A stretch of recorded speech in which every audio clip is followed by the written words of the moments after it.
positionnement du haut-commissaire sur la venue donc, des représentants de l'ONU, il est forcément obligé d'appliquer la décision de l'État. L'État a accepté que cette commission se déplace en Nouvelle-Calédonie.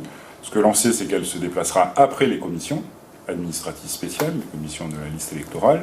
Donc ils ne seront pas là pour superviser le travail comme on le craignait au départ. C'est-à-dire qu'ils n'ont pas le droit d'accès dans les salles. Ils n'assistent pas. Physiquement, ils ne seront pas là. Ils arriveront au mois d'avril, semble-t-il, donc les commissions, elles, seront terminées.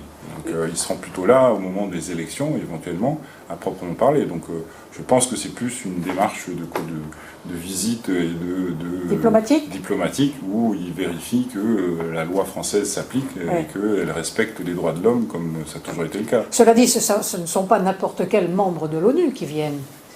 C'est le comité des 24. C'est le comité des 24, de décolonisation. Ça veut dire quelque chose. Depuis un certain temps, la Nouvelle-Calédonie est sur la liste des pays à décoloniser, mais je rappelle que la notion de décolonisation, ça ne veut pas forcément dire l'indépendance.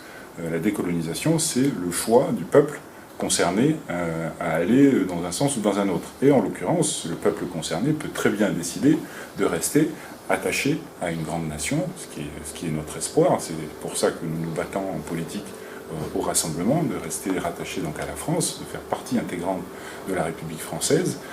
Ça peut être un choix du peuple concerné. C'est pas forcément l'indépendance. Donc l'ONU est chargée de vérifier que le peuple s'exprime démocratiquement et fasse ce choix démocratiquement.